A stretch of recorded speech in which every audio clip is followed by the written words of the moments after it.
स्वागत है आपका नई वीडियो में। मेरा नाम हर्षित है। मैं अपनी बेरोज़गारी से बड़ा ही परेशान था और जगह जगह नौकरी ढूंढ ढूंढ कर थक चुका था। एक जगह मेरा इंटरव्यू था, लेकिन मुझे वहाँ भी नौकरी नहीं मिली थी।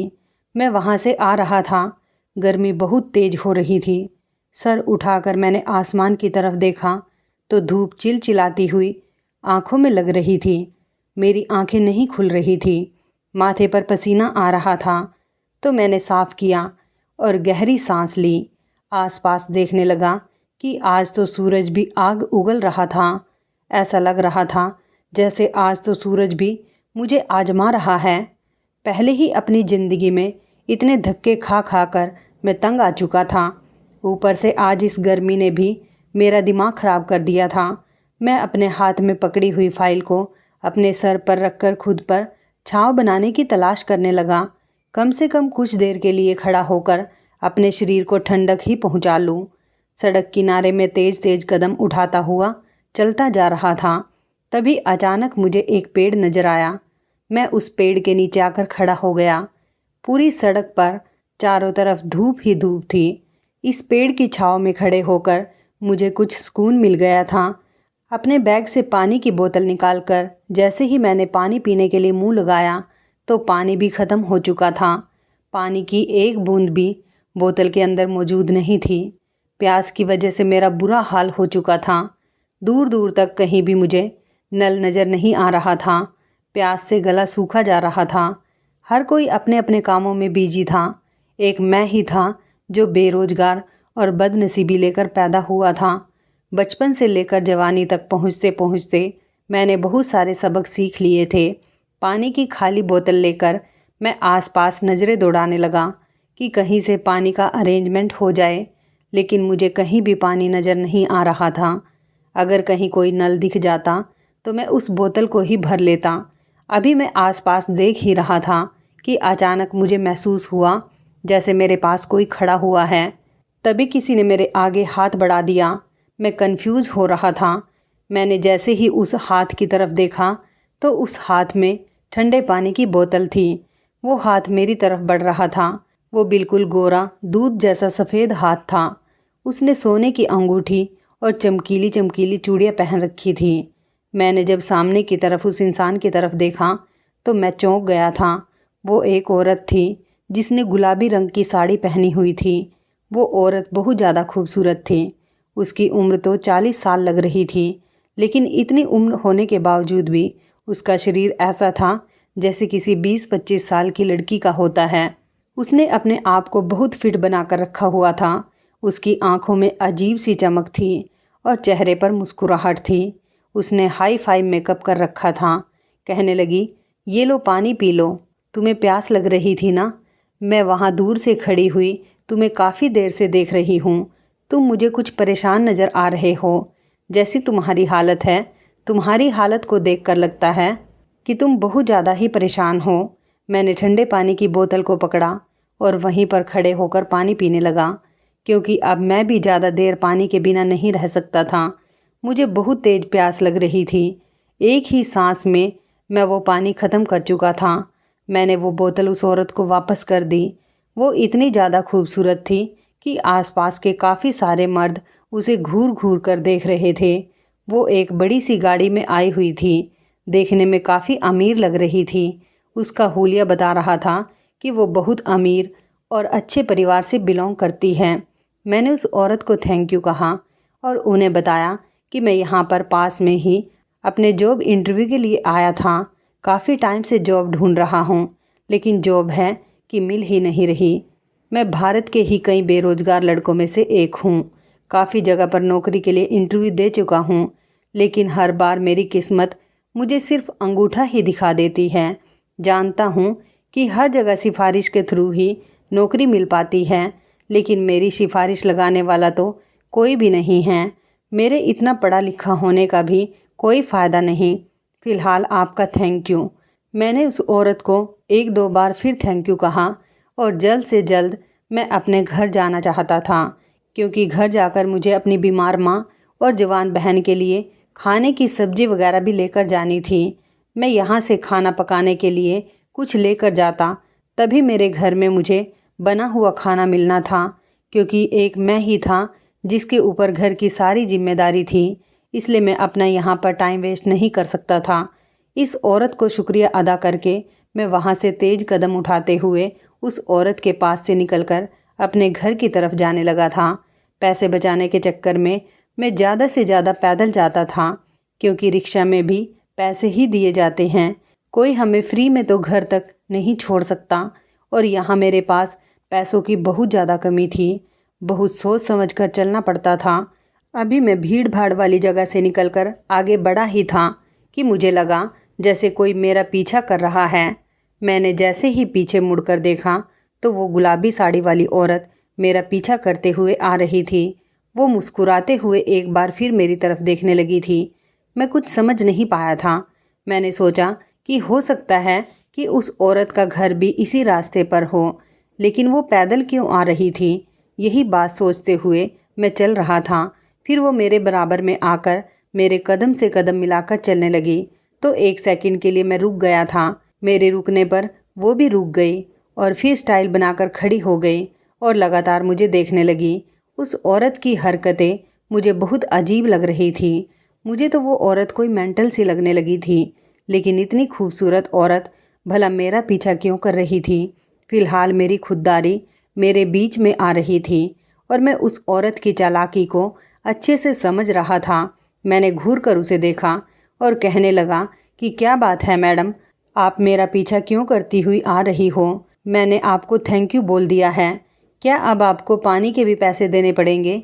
वो मेरे शब्द सुनकर मुस्कुराने लगी थी। उसी टाइम उसने अपने पर्स से एक एनवलप निकाला और मेरे हाथ पर रख दिया। उस एनवलप को देखकर मुझे शौक लगा था कि क्या था इस एनवलप के अंदर, और ये औरत इसे मुझे क्यों दे रही थी। मैंने एनवलप खोल कर देखा तो मुझे अचानक ही झटका लग गया था। उसमें तो बहुत सारे पैसे थे जिनको मैं गिन तो नहीं सका था, लेकिन इतना आइडिया तो हो चुका था कि वो लाखों रुपए थे। मेरे तो हाथ कांपने लगे थे। इधर मेरी जेब में सिर्फ 200 रुपये ही पड़े हुए थे और ये औरत कह रही थी कि ये 5 लाख रुपए हैं, ये पैसे तुम्हारे भी हो सकते हैं, मैं इन पैसों को तुम्हें दे दूंगी, क्या तुम इन 5 लाख रुपए के मालिक बनना चाहोगे। उस औरत की बात सुनकर मैं तो बड़ा हैरान रह गया था। आखिर किस काम के लिए वो 5 लाख रुपए दे रही थी। मैंने सवाल किया कि आप ये 5 लाख रुपए मुझे क्यों देना चाहती हो। मैं तो आपको जानता भी नहीं हूँ। आपकी और मेरी तो कोई जान पहचान भी नहीं है, और ना ही मैंने आपका कोई काम किया है। फिर आप मुझे इतने ढेर सारे पैसे देने के लिए क्यों तैयार हो। आप मुझे पैसे क्यों देना चाहती हो मैडम, क्या आप मुझे बेवकूफ़ बना रही हो। वो औरत मुझे घूर कर देखते हुए कहने लगी, मैं तुम्हें एक बात बताना चाहती हूँ, लेकिन यहाँ पर नहीं, हम दोनों आगे कहीं बैठकर तसल्ली के साथ बातचीत करते हैं। वो औरत मेरे आगे आगे चल रही थी और मैं उसके पीछे पीछे उसके कदम से कदम मिलाकर चल रहा था। मेरे दिल में तो जैसे खुशी उमड़ पड़ी थी। ये औरत 5 लाख रुपए मुझे देने वाली थी। मैं तो 5 लाख रुपए के लिए कुछ भी करने को तैयार था। आखिर 5 लाख रुपए कोई छोटी रकम तो नहीं होती। कम से कम मुझ जैसे गरीब के लिए तो ये पैसे कम नहीं थे। इन 5 लाख रुपए से तो मैं अपना कोई कारोबार भी कर सकता था। मेरे दिमाग में काफ़ी सारे ख्याल आने लगे थे और चलते चलते वो औरत मुझे एक होटल में ले आई। यहाँ पर अंदर आने के बाद हम दोनों एक तरफ को बैठ गए थे। उसने वेटर से कहकर कॉफ़ी का ऑर्डर दिया। थोड़ी देर के बाद उस औरत के पास किसी की कॉल आ गई और वो फ़ोन पर बातें करने के लिए चली गई। इतनी देर में चारों तरफ होटल को नज़र दौड़ा दौड़ा कर देख रहा था। ये काफ़ी बड़ा होटल था और यहाँ पर अमीर अमीर लोग ही आया करते थे। मैं तो कभी ऐसे होटल के पास से भी होकर नहीं गुजरा था, क्योंकि मेरी इतनी औकात ही नहीं थी। थोड़ी देर के बाद वो औरत मेरे पास आकर दोबारा से अपनी चेयर पर बैठ गई थी। वेटर भी कॉफ़ी लेकर आ गया था। उसने मुझसे कहा, कॉफ़ी पियो, कॉफ़ी पीते पीते बातें करते हैं। मेरे दिल में बार बार ये ख्याल आ रहा था कि ना जाने ये औरत मुझसे क्या बात कहने वाली है। वो अपने मोबाइल में ना जाने क्या कर रही थी। मैं उसे देखकर घबरा गया था कि कहीं ये मुझसे कोई ऐसा वैसा काम करने के लिए तो नहीं कहेगी जिसे मैं नहीं कर सकूँगा। मैं एक बहुत ईमानदार इंसान हूँ। सारी ज़िंदगी मैंने सादगी से गुजार दी। मैं कोई गैर कानूनी काम करके फंसना नहीं चाहता। थोड़ी देर के बाद उसने अपना मोबाइल रख दिया था। मेरी तो कॉफ़ी ख़त्म हो चुकी थी। उसके बाद जो उसने मुझे काम बताया उसे सुनकर मेरे होश उड़ गए थे। वो कहने लगी, तुम्हें मेरी बेटी के साथ एक रात गुजारनी होगी। मेरी बेटी का लड़कों में बहुत इंटरेस्ट है। यकीन मानो वो तुम जैसे जवान लड़कों के लिए तो पागल हुई फिरती है। कल मेरी बेटी का बर्थडे है और मैं चाहती हूँ कि मैं उसे कोई गिफ्ट दे सकूँ। मैं तुम जैसे जवान और स्मार्ट लड़के को उसे गिफ्ट करना चाहती हूँ। वो औरत इतनी ज़्यादा पागलों जैसी बातें कर रही थी। मैं उसकी बात सुनकर हैरान हो गया था। मुझे उससे इस बात की उम्मीद नहीं थी। मैंने तो कभी सपने में भी नहीं सोचा था कि भला एक औरत इस तरह की लिमिट क्रॉस कर देने वाली बातें भी कर सकती है। वो अपनी बेटी के लिए किसी जवान लड़के का बंदोबस्त कर रही थी ताकि वो रात भर उसकी इज्जत के साथ खेल सके। शर्म के मारे मैंने अपने कान बंद कर लिए थे। मैं कहने लगा कि माफ़ कीजिए मैडम, मैं कोई ऐसा वैसा लड़का नहीं हूँ। भले ही मैं बेरोजगार हूँ, गरीब हूँ, मगर मैं कभी भी ऐसा घिनौना काम करने के लिए तैयार नहीं हो सकता। इतनी बात कहकर मैं वहाँ से उठकर जाने लगा था कि उसने फिर से वही एनवलप 5 लाख वाला मेरे सामने रख दिया। उसने उस एनवलप से 5 लाख रुपए निकाल कर लहराए और इन पैसों को वो मुझे दिखाने की कोशिश कर रही थी। उसकी इस हरकत ने तो मुझे मजबूर कर दिया था। मैं भी तो अपनी आने वाली ज़िंदगी को सुधारना चाहता था और मुझे दूर दूर तक कोई उम्मीद नहीं थी कि कहीं से मेरे पास पैसों का बंदोबस्त हो सकता है। ये मेरे पास एक गोल्डन चांस था जिसे मैं मान लेता तो शायद मेरी ज़िंदगी बदल जाती। मैंने उस औरत को देखा जो पैसा हाथ में हिला हिला कर अपनी अदाएँ दिखा रही थी। वो मुझसे कहने लगी, सोच लो, इसमें तुम्हारा ही फ़ायदा है। एक रात की ही तो बात है और फिर एक रात में ही तुम्हारी तकदीर बदल सकती है।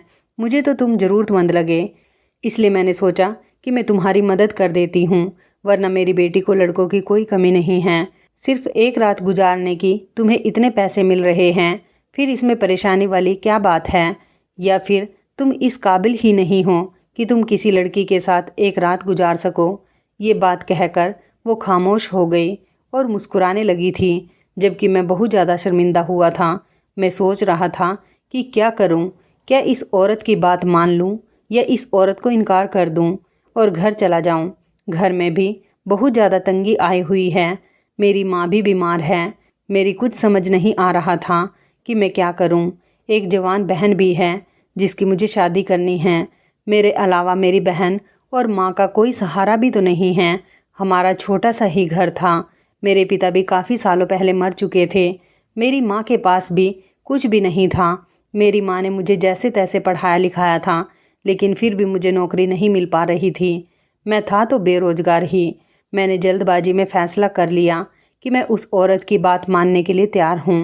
वो मुस्कुराने लगी थी और कहने लगी, वेल डन, मुझे तुमसे यही उम्मीद थी। इसमें तुम्हारा ही फ़ायदा है। ये पैसे तुम्हारी तकदीर बदल देंगे।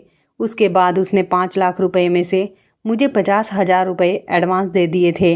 वो पैसे देकर कहने लगी, ये लो तुम्हारा एडवांस, जाओ जाकर ऐश करो। बाकी के बचे हुए पैसे मैं तुम्हें काम होने के बाद दूंगी। मैं भी वो 50,000 रुपये लेकर अपने घर की तरफ चला आया था। उस औरत ने मुझे अपना मोबाइल नंबर और घर का एड्रेस भी दे दिया था और बता दिया था कि मुझे किस टाइम उसके घर पर जाना है।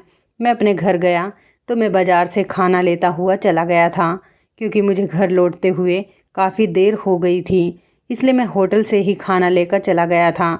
अपनी माँ की कुछ दवाइयाँ और उसके लिए फ्रूट्स भी लेता हुआ चला गया था और घर में थोड़ा सा राशन भी भरवा दिया था।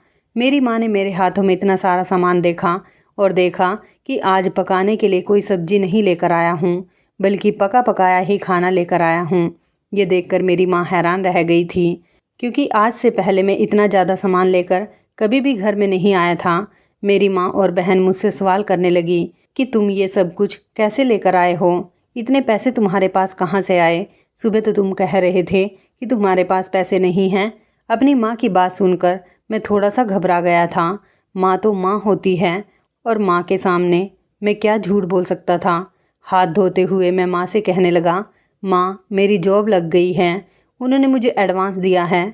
बस इन्हीं पैसों से मैं आपके लिए सामान लेकर आ गया हूँ। मैंने सोचा कि बाज़ार से ही खाना लेकर चलता हूँ, बहन को परेशान नहीं होना पड़ेगा। मेरी बहन आज मुझे बहुत ज़्यादा खुश नज़र आ रही थी, क्योंकि वो बेचारी हमेशा घर के कामों में लगी रहती थी और आज तो उसे खाना बनाने से छुट्टी मिल गई थी। मेरी माँ मेरी नौकरी के बारे में सुनकर बहुत खुश हो गई थी और कहने लगी कि भगवान तुम्हें इसी तरह से कामयाब करे। देखना, अगर इसी तरह से तुम्हारी नौकरी चलती रही तो धीरे धीरे हमारे घर के हालात काफ़ी बेहतर हो जाएंगे। मेरी बहन ने मेरे लिए खाना लगाया और हम तीनों ने साथ बैठकर खाना खाया था। लेकिन मेरा ध्यान अभी भी उस औरत की तरफ ही लगा हुआ था, उस लड़की के साथ एक रात गुजारने के वो मुझे 5 लाख रुपए दे रही थी। क्या यह बात सच थी या फिर वो मुझे बेवकूफ़ बना रही थी? अब जो भी था, ये सच तो कल ही खुलने वाला था।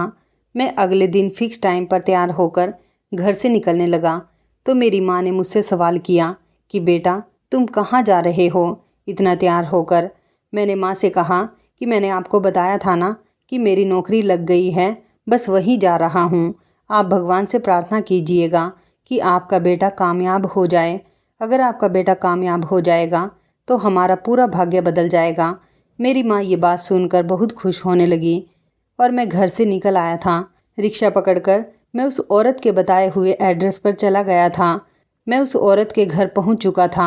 उस औरत का घर देखकर तो मेरी आंखें फटी की फटी रह गई थी। मैंने दोबारा से अपने पास मौजूद एड्रेस को देखा और फिर इस घर को देखा। ये कोई घर नहीं था, बल्कि एक महल था। इतना ज़्यादा खूबसूरत घर था, शायद इतना बड़ा खूबसूरत घर पहली बार देखा था। लेकिन मैं सोच सोच कर परेशान हो रहा था कि ये इतनी अमीर औरत इतना गलत काम कैसे कर सकती है। मैं उस औरत के घर के बाहर खड़े होकर ही उसके दिए हुए नंबर पर कॉल करने लगा। उसने मेरी कॉल रिसीव की और कहा कि तुम कहाँ पर हो? मैंने उसे बताया कि मैं तो आपके घर के बाहर ही खड़ा हुआ हूँ। तो उसने शॉक्ड होकर कहा, अरे तुम बाहर क्यों खड़े हुए हो? जल्दी से अंदर आओ, मैं तुम्हारा बहुत देर से इंतज़ार कर रही हूँ। मैं डरते डरते हुए घर के अंदर चला गया था। ऐसे घर तो मैंने आज से पहले सिर्फ फिल्मों में ही देखे थे। आज मैं पहली बार इतने बड़े घर के अंदर मौजूद था। घर के अंदर गया तो वो औरत मेरे सामने तैयार होकर खड़ी हुई थी। आज तो उसने बहुत ही छोटा ब्लाउज पहना हुआ था और उसकी साड़ी का पल्ला भी उसके कंधे पर नहीं था। पता नहीं वो मुझे क्या समझ रही थी। मैंने उसे कहा, मैडम, आपको मेरे सामने ऐसी हरकत करने की कोई ज़रूरत नहीं है। देखिए, मैं ऐसा वैसा लड़का नहीं हूँ, मैं बहुत ज़्यादा मजबूर हूँ, इसलिए मैं ये काम करने के लिए तैयार हुआ हूँ। वो मुझे देखकर हंसने लगी और कहने लगी कि मैं तो तुम्हारी नीयत देखना चाहती थी। मुझे लगता है कि तुम मेरा काम ढंग से नहीं करोगे, लेकिन अगर तुमने मेरा काम ठीक तरीके से नहीं किया तो मैं तुम्हें पैसे नहीं दूंगी। अगर तुम्हें पैसे लेने हैं तो मेरे कहने के मुताबिक ही काम करना होगा। उसने मुझसे कहा कि अच्छा चलो तुम बैठ जाओ। उसने नौकरानी को आवाज़ लगाई और उससे कहा कि मेहमान आए हैं, इनके लिए चाय बनाओ। मैं तो जितना हैरान होता मेरे लिए उतना ही कम था। मैं बहुत ज़्यादा नर्वस था। मगर वो औरत कहने लगी कि तुम्हें यहाँ पर जिस काम के लिए बुलाया गया है वो काम तुम्हें रात को शुरू करना है। तब तक तुम्हें यहीं पर रहकर टाइम काटना होगा। इस घर में बैठे बैठे सारा दिन गुजार दिया था और मुझे बार बार यहाँ पर कुछ न कुछ खाने पीने का सामान दिया जा रहा था। जब रात हो गई तो वो औरत मेरे पास आई और कहने लगी, तुम्हारा इंतज़ार ख़त्म हुआ, अब तुम्हें मेरी बेटी के कमरे में जाना होगा। मेरी बेटी तुम्हारा इंतज़ार कर रही है। मेरे दिल की धड़कनें तेज़ हो चुकी थी। आखिरकार मैं भी लड़का था, फीलिंग्स पर कंट्रोल फिर कब तक रख सकता था। मैंने सोचा कि जितनी खूबसूरत ये औरत है, इसकी बेटी भी उतनी ही खूबसूरत होगी और उसकी माँ मुझे खुद अपनी बेटी के कमरे में भेज रही है, तो फिर मैं इस काम के लिए मना क्यों करूं। मैं वहाँ से सीढ़ियाँ चढ़ते हुए उस औरत की बेटी के कमरे के बाहर आ गया था। उसकी माँ ने खुद ही कमरा खोला था। मेरा दिल ज़ोर ज़ोर से धड़क रहा था और मैंने कमरे के अंदर कदम रखा तो सामने का नज़ारा मेरे होश उड़ा रहा था। कमरे को इस तरह से सजाया गया था जैसे यहाँ पर आज मेरी सुहाग रात हो। एक लड़की बेड पर लेटी हुई थी। वो लड़की बहुत ज़्यादा खूबसूरत थी। इतनी ज़्यादा खूबसूरत लड़की को तो मैंने आज से पहले कभी नहीं देखा था। लेकिन एक अजीब बात ये थी कि जो लड़की थी ये सो रही थी। ये सो क्यों रही थी, या फिर ये ज़रूर बेहोश थी। मैंने उसे लेटा हुआ देखकर उसकी माँ से सवाल किया कि ये लड़की क्यों सो रही है। वो धीरे से कहने लगी, क्योंकि ये बेहोश है और मैंने खुद ही इसको बेहोश किया है। तुम्हें जो कहा गया है तुम सिर्फ वही करो और फिर जब काम पूरा हो जाए तो तुम मुझसे आकर पैसे ले जाना। वह औरत मेरे कंधे पर हाथ मारकर वहाँ से चली गई और बाहर से कमरा लॉक कर गई थी। मैं चलता हुआ उस लड़की के करीब जाकर खड़ा हो गया था। वो इतनी ज़्यादा खूबसूरत थी कि उसके चेहरे से मेरी नज़र हट ही नहीं रही थी। धीरे धीरे मैं भी देखने लगा था। मैं खुद पर कंट्रोल करना चाह रहा था। फिर जिस काम के मुझे पैसे दिए गए थे मैंने इस काम पर ध्यान देना शुरू कर दिया। इस कमरे में मुझे लगभग 2 घंटे बीत चुके थे और वो लड़की मेरा चैन चुरा चुकी थी। मैंने कमरे की खिड़की से बाहर की तरफ देखा तो उस लड़की की माँ ना जाने किस सोच विचार में टहल रही थी। शायद वो मेरा ही इंतज़ार कर रही थी। मैंने अपने शर्ट के बटन लगाए और सीढ़ियाँ उतरता हुआ नीचे आ गया था और उस औरत के पास जाकर खड़ा हुआ।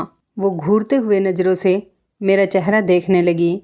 मैंने चेहरे पर मुस्कुराहट सजाकर उससे कहा कि मैडम आपका काम हो चुका है। ये सुनकर उसके चेहरे पर मुस्कुराहट आ गई थी। वो औरत कहने लगी, मेरी बेटी जागी तो नहीं है ना? उसने कोई रिएक्ट तो नहीं किया? तुम्हें परेशान करने की कोशिश नहीं की ना? मैंने साफ साफ शब्दों में कह दिया कि नहीं, वो बेचारी तो बेहोश ही है और मैं अपना काम पूरा कर चुका हूँ। ये सुनकर तो उसने खुशी से अपने पास मौजूद 5 लाख रुपए निकाले और मेरे हाथ पर रख दिए थे। वो कहने लगी कि जाओ, अब दोबारा मुझे कहीं नज़र मत आना और तुम्हारा काम पूरा हो चुका है। ये भी ध्यान रखना कि इस बारे में किसी को बताने की ज़रूरत नहीं है, वरना तुम जानते ही हो कि मैं तुम्हारा क्या हाल करूँगी। और तो और इस काम में तुम पर भी इल्ज़ाम आएगा। मैं उस औरत की हर बात को सुनकर वहाँ से निकल आया था। बैठे बिठाए मुझे 5 लाख रुपए मिल गए थे। मेरे लिए बहुत खुशी की बात थी। माँ को बहाना लगाकर बता दिया कि ऑफिस के पहले दिन ही बॉस ने मेरे काम से खुश होकर मुझे इतने सारे पैसे दे दिए। अब तो मेरा काम दिन ब दिन बढ़ता चला जाएगा और हमारी ज़िंदगी से गरीबी दूर चली जाएगी। मेरी माँ तो मेरी खुशियों को देखकर अचानक सोच में पड़ गई थी। अभी रात ही हुई थी जब मुझे उस औरत की दोबारा से कॉल आई। वह औरत कॉल करते ही कहने लगी कि मैं तुम्हारी तरफ से बहुत खुश हूँ। तुमने मेरे दिल की तमन्ना पूरी कर दी है। मुझे नहीं पता था कि तुम मेरा काम इस तरह से भी पूरा कर सकते हो। मुझे तुम्हारा काम बहुत पसंद आया है। अगर तुम्हें और पैसों की ज़रूरत हो तो मुझे बता देना, मैं तुम्हें पैसे भिजवा दूँगी। मैं तो समझ रही थी कि तुम अपना काम सही तरीके से नहीं करोगे, मगर जिस तरह की मेरी बेटी की यह हालत हो रही है, तुम नहीं जानते कि तुमने मेरा काम कितना आसान कर दिया। उस औरत की बात सुनकर मैं फ़ोन बंद कर चुका था। मैंने अपना मोबाइल निकाला और उस पर एक वीडियो देखने लगा। क्या कमाल की वीडियो थी जो मैंने उस औरत के घर में रिकॉर्ड की थी। सही टाइम आने पर ये वीडियो भी उस औरत की जेब से पैसे निकलवाने के लिए मेरे काम आने वाली थी। मेरे दिल में तो लालच जाग उठा था जो इतनी आसानी से ख़त्म नहीं होने वाला था। मैंने जो टाइम देखा तो रात के 12 बज रहे थे। अब मुझे सोना चाहिए था क्योंकि सुबह मैं एक बहुत बड़े काम को अंजाम देने वाला था। अगली सुबह मैं उठा और दोबारा वहीं पर उस औरत के आलीशान बंगले पर चला गया। लगभग 7 बजे का टाइम था। उस टाइम तो अमीर लोग घोड़े बेचकर सो रहे होते थे। मैंने बाहर आकर एक नंबर पर कॉल की तो थोड़ी देर के बाद उस घर का दरवाज़ा खुला। दरवाज़ा खुलते ही वो घर से बाहर निकल गई थी और वो मेरे साथ बाइक पर बैठ गई। ये बाइक भी मेरी नहीं थी। मैंने अपने किसी फ्रेंड से थोड़ी देर के लिए उधार मांगी थी।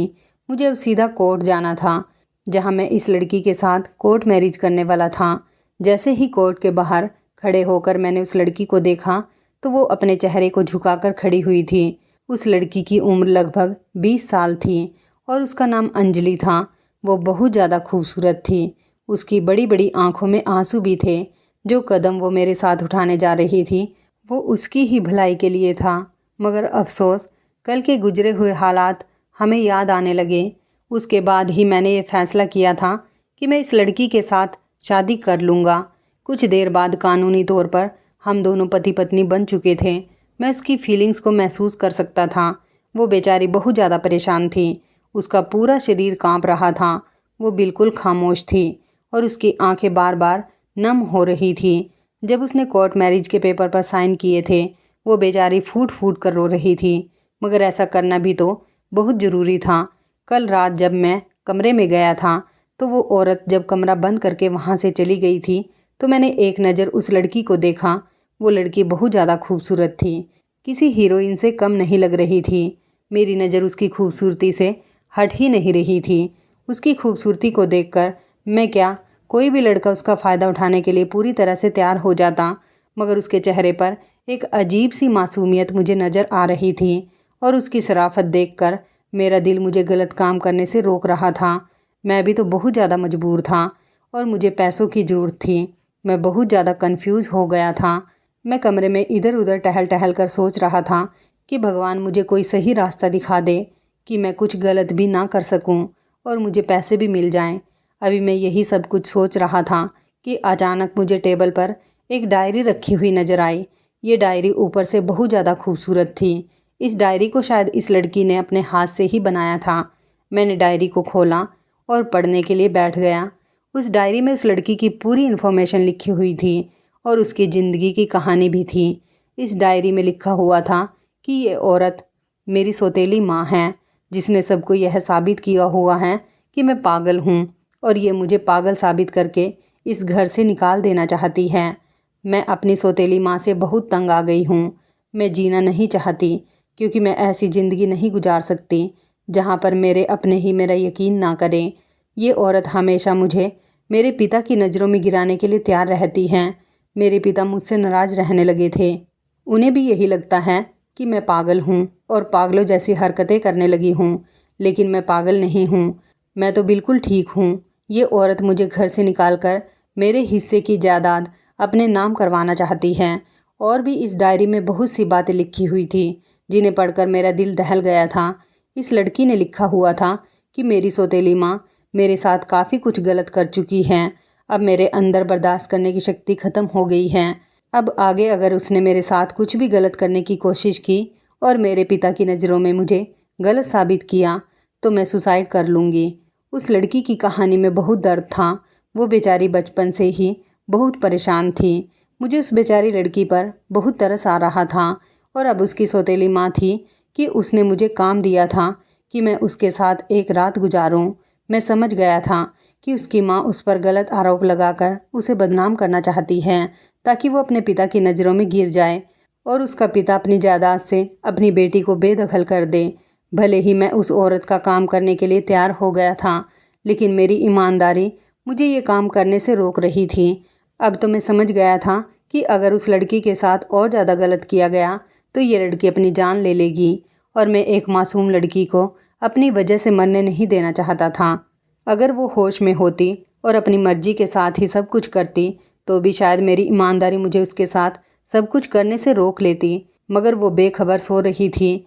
हो ना हो उसकी माँ ने ज़बरदस्ती उसको बेहोश किया है ताकि जब उसे होश आए तो उसकी इज्जत लुट चुकी हो। लेकिन ये औरत इस बेचारी के बहुत ज़्यादा पीछे पड़ी हुई थी। वो औरत जैसी भी थी तो उसकी माँ ही, और फिर एक औरत ही दूसरी औरत की इज्जत खराब करने पर तुली हुई थी। मैंने उस लड़की के साथ कुछ भी गलत ना करने का फ़ैसला कर लिया था और फिर मैंने सोचा कि मैं उसे जगाने की कोशिश करता हूँ।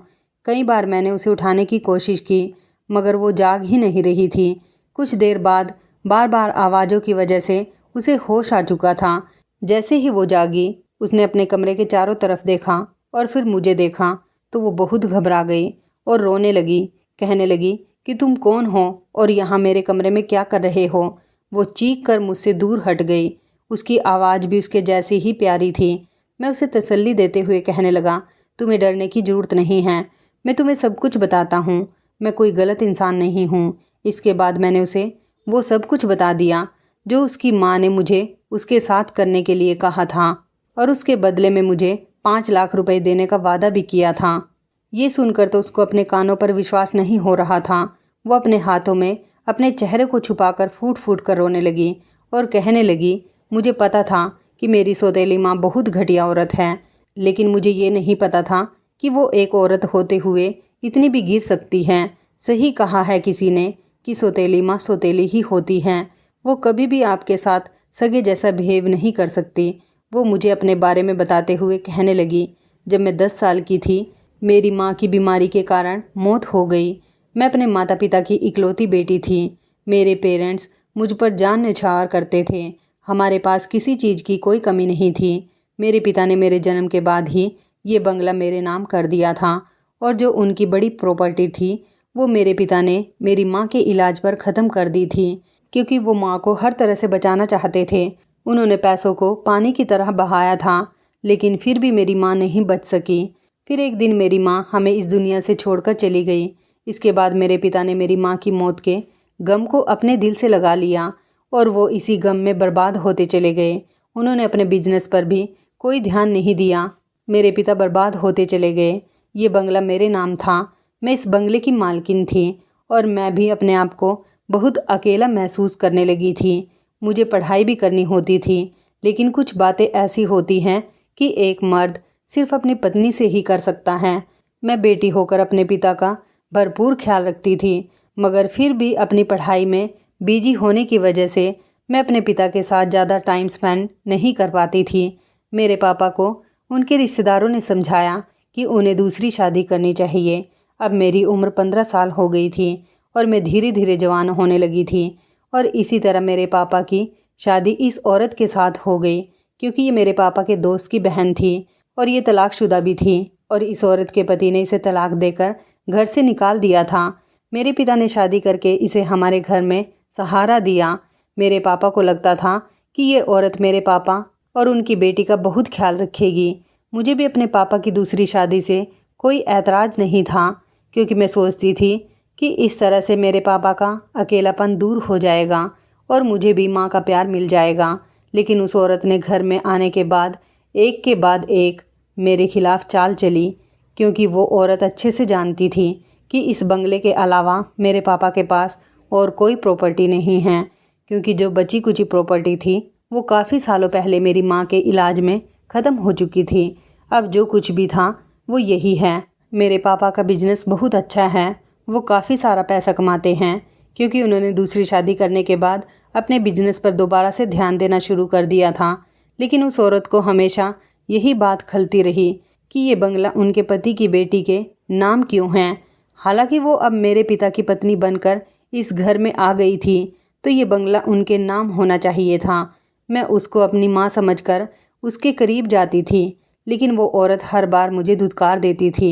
मेरे पिता के सामने तो ऐसे रिएक्ट करती थी जैसे मुझसे बहुत प्यार करती है, लेकिन उनके पीछे मुझ पर अत्याचार करती थी, मुझे खाना नहीं देती थी। मैं बहुत ज़्यादा परेशान रहने लगी थी। इसी तरह से मेरी उम्र 18 साल हो गई और उस औरत ने मुझ पर इल्ज़ाम लगा लगा कर मेरे पिता को मेरे खिलाफ़ कर दिया। कभी कभी मेरे पिता मेरी बात मान लेते थे, लेकिन कभी कभी वो मुझ पर उस औरत के लिए हाथ भी उठा दिया करते थे। इस औरत ने मेरी ऐसी अजीबोगरीब हरकतें मेरे पिता को बताई कि उन्होंने मुझे पागल समझना शुरू कर दिया और फिर मुझे कमरे में बंद रहने के लिए ही कहा। मैं पिछले 2-3 सालों से इस कमरे में ही बंद रहती हूँ। मेरी माँ चाहती है कि मेरे पिता मुझसे मेरी जायदाद वापस ले लें, लेकिन अभी तक मेरे पिता के दिमाग में ऐसी कोई बात नहीं आई है। लेकिन वो औरत यही चाहती है कि मेरे पिता मुझसे मेरी जायदाद लेकर उस औरत के नाम कर दे, क्योंकि वो उनकी पत्नी बनकर इस घर में आज भी है और उस पर उसी का हक है। लेकिन मैं नहीं चाहती कि मेरी जायदाद उनके नाम हो जाए। अगर मैं उनको अपना बंगला भी दे दूं तो वो औरत बदले में मुझे प्यार दे, लेकिन वो औरत बदले में मुझे प्यार नहीं देना चाहती। वो मुझे इस घर से निकाल देना चाहती है। मुझे पता है अगर मैंने उनके नाम अपना बंगला करवा दिया तो वो मुझे और मेरी ज़िंदगी को और भी ज़्यादा ख़राब कर देगी। वो मेरी ज़िंदगी पहले ही काफ़ी ख़राब कर चुकी है, क्योंकि वो मुझे पागल साबित कर चुकी है, मेरे पिता को मेरे खिलाफ़ कर चुकी है और तो और मेरा अपने कमरे से निकलना भी बिल्कुल बंद हो गया। इसलिए उस औरत ने ये चाल चली कि वो तुम्हें मेरे कमरे में रात गुजारने के लिए भेज दे। मुझे पूरा यकीन है इस कमरे में कहीं ना कहीं कैमरे लग रहे होंगे, ताकि वो सबूत इकट्ठा करने के बाद मेरे पिता को दिखाएं और अब की बार मेरे पिता मुझे धक्के मारकर अपनी जायदाद से बेदखल करके मुझे इस घर से निकाल देंगे और वो औरत इस घर में खुशी खुशी ऐश करेगी। वो लड़की ज़ोर ज़ोर से रो रही थी, कहने लगी मेरा इस दुनिया में मेरे पिता के अलावा कोई नहीं है, लेकिन ये औरत मेरे पिता को मुझसे छीन चुकी है। मुझे अपनी ज़िंदगी बिल्कुल भी अच्छी नहीं लगती। मैं मरना चाहती हूँ, मैं मर जाना चाहती हूँ। वो ज़ोर ज़ोर से चिल्ला रही थी। मैंने उसे खामोश किया और कहा कि मैं तुम्हारा साथ दूंगा, तुम फिक्र मत करो, मैं ऐसा इंसान नहीं हूँ कि तुम्हारा फ़ायदा उठाऊँ। वो मेरी बात सुनकर खामोश हो गई। मैंने कहा, मैं तुम्हारी डायरी पढ़ चुका हूँ। मुझे तुम्हारी बीती हुई ज़िंदगी के बारे में तुम्हारी डायरी ने सब कुछ बता दिया है। वो कहने लगी, तुम मेरी किस तरह से मदद करोगे? मैंने कहा, मैं तुमसे शादी करूँगा। मुझे तुम्हारी जायदाद से कोई मतलब नहीं। मैंने फिर उसे अपने प्लान के बारे में बताया और मैं शर्ट के बटन लगाता हुआ नीचे उतर आया। मैंने उसकी माँ से पैसे लिए थे और वहाँ से निकल आया था। अगले दिन हमारे प्लान के मुताबिक उस लड़की अंजलि ने अपनी माँ को रोते हुए बताया कि उसकी इज्जत खराब हो गई है। तभी तो मुझे उस औरत ने फ़ोन करके बताया था कि तुमने बहुत अच्छे तरीके से काम किया है। मैं उसे अपने साथ ले आया था और हम दोनों ने कोर्ट मैरिज कर ली थी। अंजलि का पिता 2 दिन के लिए अमेरिका गया हुआ था। जब 2 दिन के बाद अंजलि का पिता घर आया तो अंजलि की माँ ने उसे बताया कि तुम्हारी बेटी ने किसी के साथ अपना मुंह काला किया है। अब जल्दी से इसे घर से धक्के मार कर निकाल दो। अंजलि की माँ ने उसके कमरे में लगे हुए कैमरे की रिकॉर्डिंग उसे दिखाना चाहा, लेकिन वो रिकॉर्डिंग चली ही नहीं क्योंकि मैंने कैमरे का तार डिस्कनेक्ट कर दिया था। जिसके बाद उसके अंदर कुछ भी रिकॉर्ड नहीं हुआ क्योंकि अंजलि मुझे बता चुकी थी इस कमरे में ज़रूर कैमरे होंगे। और उसके बताने के मुताबिक जब मैंने कमरे में चेक किया तो कमरे में कैमरा मौजूद था क्योंकि उसकी माँ सबूत इकट्ठा करना चाहती थी। लेकिन मेरे पास एक ऐसा सबूत था जिसने अंजलि की सौतेली माँ को बर्बाद करके रख दिया। मैं अंजलि के पिता के घर पहुँचने से पहले ही उनको उनकी पत्नी की कॉल रिकॉर्डिंग उन्हें भेज चुका था।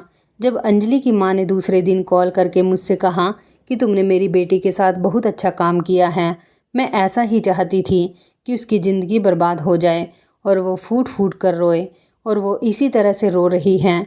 अगर तुम्हें पैसों की ज़रूरत हो तो मुझसे और ले लेना। ये पूरी बात मैंने अपने मोबाइल में रिकॉर्ड कर ली थी और वही रिकॉर्डिंग मैंने अंजलि के पिता को भेज दी थी। अंजलि के पिता ने अपनी बेटी पर हाथ उठाने के बजाय अपनी पत्नी पर हाथ उठाया और उसे वो रिकॉर्डिंग सुना दी। अंजलि की माँ को ये उम्मीद नहीं थी कि अपने बिछाए हुए जाल में वो खुद भी फंस सकती है। अंजलि ने भी सब कुछ सच बता दिया था और कहा था कि वो मेरे साथ शादी कर चुकी हैं। मैं भी मौके पर पहुंच गया और मैंने कहा कि इस औरत ने मुझे इस गलत काम के लिए पैसे दिए थे। अंजलि के पिता ने अपनी दूसरी पत्नी को डिवोर्स देकर घर से निकाल दिया।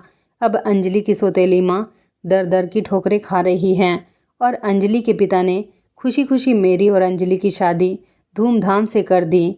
जरूर मेरे दिल में लालच आ गया था, लेकिन मैं किसी औरत की इज्जत खराब नहीं कर सकता था। मेरी ईमानदारी से खुश होकर उन्होंने कहा कि तुम्हें चोरी चुपके शादी करने की क्या ज़रूरत थी। मैं खुशी खुशी अपनी बेटी के साथ तुम्हारी शादी करवा देता, और यही हुआ। उन्होंने खुशी खुशी मेरी और अंजलि की शादी करवा दी। मेरी माँ और बहन को भी इस बात से कोई ऐतराज़ नहीं था क्योंकि अंजलि खूबसूरत होने के साथ साथ एक संस्कारी और अमीर पिता की बेटी थी। मेरी शादीशुदा ज़िंदगी अंजलि के साथ बहुत अच्छी गुजर रही है और मैं अंजलि से बहुत ज़्यादा प्यार करता हूँ। अंजलि के पापा ने मुझे अपने साथ काम पर रख लिया था। धीरे धीरे मेरे घर के हालात भी सुधरने लगे हैं और अब मैं अपनी लाइफ में बहुत खुश हूँ। तो इस कहानी के बारे में आपकी क्या राय है, कमेंट करके ज़रूर बताइएगा। दोस्तों, आपको हमारी ये कहानी कैसी लगी, आप हमें कमेंट बॉक्स में ज़रूर बताएं। यदि आपके पास भी ऐसी कोई प्यारी सी कहानी है या फिर ऐसी कोई कहानी जिससे कुछ शिक्षा मिले तो आप हमारे साथ उसको ज़रूर शेयर करें। दोस्तों, यदि आपको हमारी ये वीडियो अच्छी लगे तो आप हमारी इस वीडियो को लाइक शेयर ज़रूर करें और ऐसी ही दिल को छू लेने वाली प्रेरणादायक कहानियाँ सुनने के लिए हमारे चैनल को भी सब्सक्राइब करें। यदि आप हमें फेसबुक पर देख रहे हैं तो आप हमारे फेसबुक पेज को लाइक और फॉलो ज़रूर करें। तो दोस्तों, फिर मिलते हैं ऐसी ही ज़बरदस्त कहानी या टिप्स के साथ नई वीडियो में। तब तक के लिए धन्यवाद। आप सभी अपना ख्याल रखना। आपका दिन शुभ व मंगलमय हो।